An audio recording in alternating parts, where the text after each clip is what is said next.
जिंदाबाद जिंदाबाद। हमारी सेवा बहाल करो, बहाल करो, बहाल करो। जब तक हमारा नौकरी में समायोजन नहीं होगा हम इको गार्डन में यूं ही बैठे रहेंगे। जानते सब हैं लेकिन सब मौन हैं। सबे पता है कि गलत हुआ है लेकिन सब अपनी आंख बंद कर लेते हैं, अपने कान बंद कर लेते हैं। उत्तर प्रदेश पावर कॉरपोरेशन के 603 कर्मचारी हैं, 74 दिनों से अपनी आवाज़ बुलंद किए हुए हैं और राजधानी लखनऊ के इको गार्डन में धरना प्रदर्शन कर रहे हैं। बता दें 3 साल इन लोगों ने विभाग में नौकरी की, 3 साल के बाद इनको इनके विभाग ने निष्कासित कर दिया, जिसके बाद से इन लोगों को मजबूरन यहाँ पर धरना देना पड़ रहा है। एक लंबा समय हो चुका है धरना प्रदर्शन करते करते, हर तरफ से इनके ऊपर मार पड़ रही है। कभी मौसम की मार पड़ती है, कभी आर्थिक तंगी का सामना इन लोगों को करना पड़ता है। उसके बाद भी जो कर्मचारी हैं यहाँ पर डटे हुए हैं, पीछे हटने को तैयार नहीं है। क्या कहेंगे? जी मैडम, जैसा कि आज हमारा 74वां दिन है इको गार्डन में और 74 दिन से हम लगातार उत्तर प्रदेश पावर कॉरपोरेशन से यही गुहार लगा रहे हैं कि वो एटलीस्ट कम से कम हम लोगों को सुने, हमारी परेशानी को। यहाँ आके हम लोग 74 दिनों से अलग अलग जो ज़िलों से लोग आए हुए हैं, 603 लोग जो कि बिना किसी गलती के आज बाहर हो गए हैं, उन लोगों को कम से कम आके उनकी पीड़ा सुने। जब वो नहीं सुनता है तो हम लोग पावर कॉरपोरेशन में जाके अपनी अपील करते हैं, पत्र देते हैं, पत्राचार करते हैं, मिलते हैं जाके, लेकिन हम लोगों से नहीं मिला जाता है। तो ये कहीं ना कहीं हम लोगों को हमारे इस आंदोलन को एक तोड़ने का प्रयास है। इस पर जो निदेशक कार्मिक प्रबंधन ए के पुरवार जी हैं, ये उस पर पूरे मामले पर चुप्पी साधते हुए नज़र आते हैं। कोई भी संतोषजनक हमारे समायोजन के ऊपर जवाब जो है कॉरपोरेशन से नहीं मिलता है। और उसी क्रम में जब हम उत्तर प्रदेश सरकार में माननीय ऊर्जा मंत्री जी से और माननीय योगी आदित्यनाथ श्री मुख्यमंत्री जी से गुहार लगाते हैं कि हमारे समायोजन की कार्रवाई को अविलंब पूरा किया जाए और हम लोगों को हमारे मूल पद पर वापस बहाल किया जाए, तो हमको सरकार पर भरोसा होता है कि हमारी मांग को ज़रूर सुना जाएगा।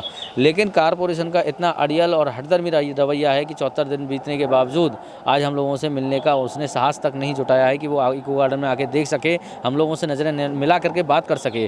और हम इतना भी कहना चाहते हैं कि चाहे आज भले ही हमारी आर्थिक तंगी का हमको सामना करना पड़ रहा हो, आज हमको बेशक खाने के लिए हमारे पास में चाहे पैसे ना हो, चाहे हमारी फ़ीस भरने के लिए बच्चों के लिए हमारे पास में कोई फंड अवेलेबल ना हो, चाहे हमारी कोई नौकरी ना हो, उस तमाम परिस्थितियों के बावजूद, सामाजिक बहिष्कार के बावजूद आज हम यहाँ टिके हुए हैं और तब तक टिके रहेंगे जब तक हमारा समायोजन अब हो नहीं जाता। अब हमें ना आंधी की फ़िक्र है, ना धूप की फ़िक्र है, ना बरसात की फ़िक्र है, किसी चीज़ की कोई फ़िक्र नहीं है। हमको सिर्फ एक ही चीज़ दिखती है, वो है हमारा समायोजन।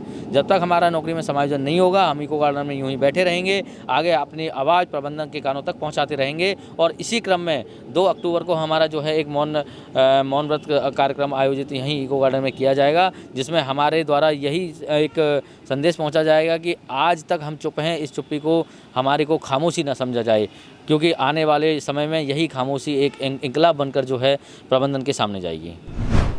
आप लोगों को ऊर्जा मंत्री जी की ओर से आश्वासित किया गया था, तो क्या आप लोगों ने कभी मुख्यमंत्री से बात करने का प्रयास किया है? ये मुख्यमंत्री जी से हम लोग कई बार प्रयास किए, उनसे मिलने के लिए। एक तो उनका समय मिल पाना बड़ा, हम लोगों के लिए कोई बड़ा संगठन नहीं है या कोई बहुत बड़ा जन समर्थन या राजनीतिक समर्थन हमारे पास नहीं है, जिसकी वजह से जो है उनसे मिल पाना बड़ा मुश्किल हो जाता है।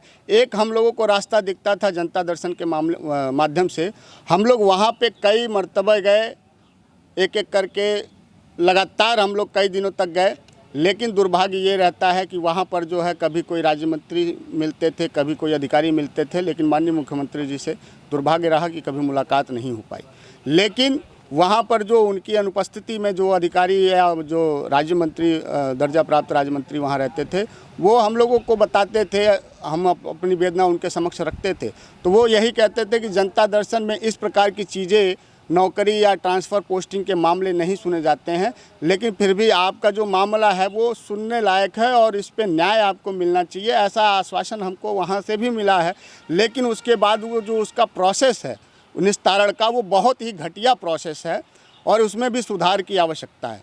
क्योंकि जो गलती कर रहा है विभाग, हमारा आवेदन जो है एक न्यायोचित कार्यवाही उस पर मार्क करके कि न्यायोचित कार्यवाही करने की कृपा करें, मार्क करके वो उत्तर प्रदेश पावर कॉरपोरेशन को भेज दिया जाता है और उत्तर प्रदेश पावर कॉरपोरेशन जो है वो विद्युत सेवा आयोग को मार्क करके भेज देता है। और विद्युत सेवा आयोग ने जो निर्णय लिया है, उत्तर प्रदेश पावर कॉरपोरेशन के अधिकारियों ने जो तुगलकी फरमान जारी किया है, वही फरमान जो है उसमें लिख करके छाप करके वो माननीय मुख्यमंत्री कार्यालय को और हम आवेदनकर्ता को जो है वो उपलब्ध करा दिया जाता है। तो जो गलती किया है हम उसकी गलतियों को सुधारने के लिए आपके समक्ष उपस्थित हुए कि माननीय कि उत्तर प्रदेश पावर कॉरपोरेशन के अधिकारियों की गलती का नतीजा है, खामियाजा आज हम भुगत रहे हैं।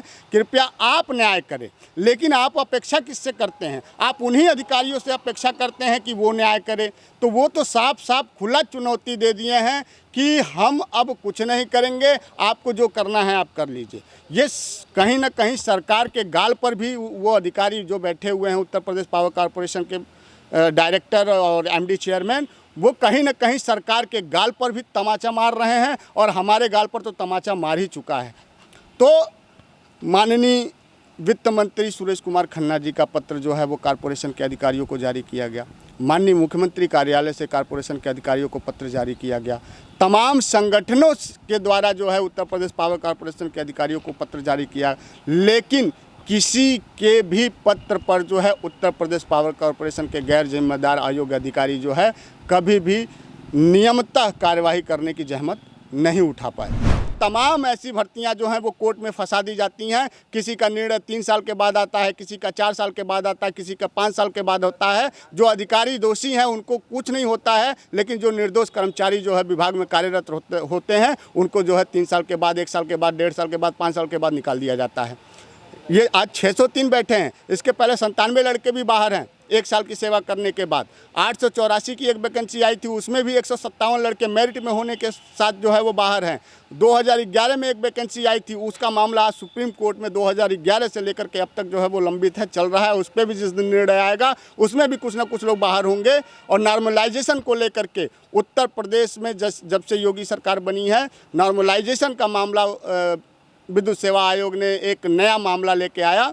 और नॉर्मलाइजेशन में भी पहले तो कहा कि कंप्यूटर अर्हता में नॉर्मलाइजेशन नहीं किया जाएगा, लेकिन बाद में उन्होंने कंप्यूटर में भी नॉर्मलाइजेशन कर दिया, जिसमें उन्होंने स्पष्ट लिखा था कि 50 क्वेश्चन में 25 नंबर लाने अनिवार्य होंगे।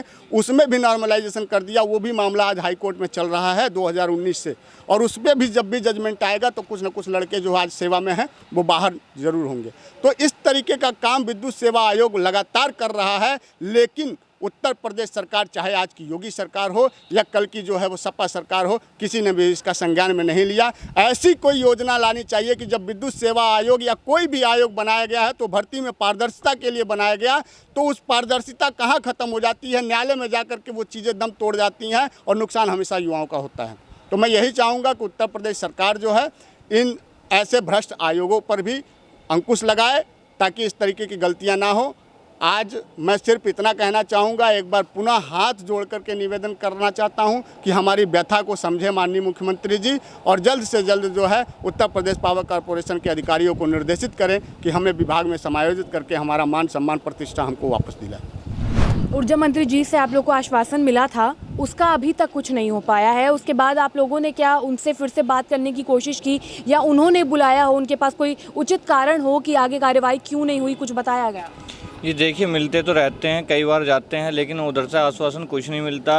कई बार आरटीआई के थ्रू जवाब मांगा जाता है आला अधिकारियों से, उनके पास सिर्फ एक ही जवाब होता है, कुछ भी पूछ लो कि 10 फरवरी का जो है 10 फरवरी वाला लेटर इशू कर दिया गया है, उसमें आयु में छूट देने वाली बात कही है, जो कि सुप्रीम कोर्ट के आदेश में नहीं है।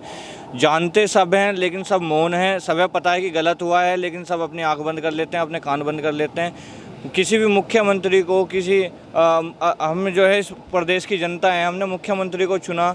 मुख्यमंत्री हमारे लिए जो है, एक तो वो योगी हैं, ऊपर से मुख्यमंत्री हैं प्रदेश के, तो प्रदेश की जनता उनके लिए बच्चे के समान है। उनके राजा को एक तरीके से बाप का दर्जा दिया जाता है कि जनता के साथ कोई जो है दुख वाला काम ना हो। यहाँ पे सारी जनता परेशान है, हम परेशान हैं। उन्हें पता है कि 603 लड़के हम TG2 3 साल विभाग में नौकरी करके बाहर हैं, और जो बिजली विभाग है, जो आयोग है हमारा, वो बहुत खास है मुख्यमंत्री जी के लिए। कई बार प्रत्यावेदन दे चुके हैं, कई बार जो है ज्ञापन सौंप चुके हैं, और मीडिया के थ्रू भी उन तक बात पहुंचती है, ट्विटर के थ्रू भी बात पहुंचती है। कई बार ऊर्जा मंत्री जी से हमारे जो हैं विद्युत उपभोक्ता परिषद के चेयरमैन श्री अवधेश कुमार वर्मा जी, वो भी मिले हैं कई बार। लेकिन इतना सब होने के बावजूद भी हमारी कोई सुनवाई नहीं हो रही है। 1.25 साल सुप्रीम कोर्ट के आदेश को हो चुका है, 74वां दिन हमें यहाँ पे धरने में बैठे हुए हो चुका है। पता नहीं सरकार किस चीज़ का इंतज़ार कर रही है, किस बात का इंतज़ार कर रही है। क्या हमारे मरने का इंतज़ार कर रही है सरकार? भूखे हों, भूख से मर जाएं, हम बीमार होकर मर जाएं, यहाँ पे किसी तरीके का कोई सुनवाई नहीं है, कोई जनता नहीं देख सकती। ऐसी बंद जेल में यहाँ पे रख दिया जाता है। पानी के टैंकर हैं कई दिनों में बदले जाते हैं। कई लोगों की तबीयत बिगड़ चुकी है। हमारी खुद जो है पेट में जो है समस्या रह चुकी है, अभी तक भी समस्या है। तो पता नहीं सरकार इतनी निर्दयी क्यों हो गई है। हस्तक्षेप 74 दिन जब हमें यहाँ पे हो चुके हैं तो खुद क्यों नहीं इसमें हस्तक्षेप करती कि ऊर्जा मंत्री जी को इसके लिए जो है कोई कार्रवाई करने के उचित कार्रवाई करने के लिए निर्देशित किया जाए। मैम हम यही कहेंगे, आज मुझको धरने का 74वां दिन हो चुका है। योगी जी को हमारे मैटर को संज्ञान में लेना चाहिए। इसके कारण हमारी आज तक स्थिति ख़राब हो चुकी है। हमारे पास रहने खाने और आने जाने के पैसे भी नहीं हैं और हमारा परिवार आर्थिक तंगी से गुजर रहा है। तो माननीय योगी जी को इस समय सब चीज़ को छोड़कर हमारी तरफ भी ध्यान देना चाहिए। माननीय ऊर्जा मंत्री जी को भी कुछ सोचना चाहिए हमारे बारे में। हम उनसे कई बार मिल भी चुके हैं विधानसभा में और उनके जनता दरबार में मिले हैं उनसे कई बार, लेकिन वो अधिकारियों पर टाल देते हैं। अधिकारी जो हमारे सुनने को तैयार नहीं है, वो सिर्फ कोर्ट का हवाला देते हुए हमें 10 फरवरी का लेटर है सिर्फ उसी को बताते हैं कि ये तुम्हारे लिए कोर्ट में दे चुके हैं। लेकिन ऐसा सुप्रीम कोर्ट का ऑर्डर में ऐसा कहीं नहीं लिखा है कि इनको आयु में छूट दी जाए। उन्होंने साफ लिखा है कि उन रिक्त पद होने पर उनका समायोजन किया जाए। तो हम योगी जी और माननीय मुख्यमंत्री जी और माननीय ऊर्जा मंत्री से यही कहना चाहेंगे कि हमारे मैटर को संज्ञान में लेकर हमारा समायोजन रिक्त पदों में किया जाए।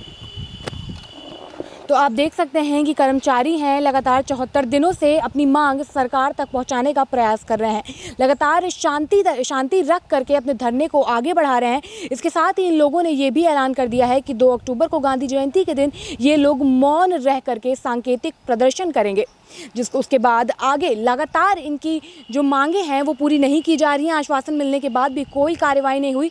तो ये यही उम्मीद करते हैं कि जल्द से जल्द इनकी मांगे पूरी कर दी जाएं। और ऊर्जा मंत्री जी ने तो आश्वासन देकर भी कोई काम नहीं किया, इसलिए इन लोगों को ये उम्मीद है कि जल्द से जल्द मुख्यमंत्री योगी आदित्यनाथ इनके मामले को संज्ञान में लेकर उस पर जल्द से जल्द कार्रवाई करें। फिलहाल के लिए इतना ही। कैमरा पर्सन अभय के साथ मैं शिवांगी, JMD खबर लखनऊ।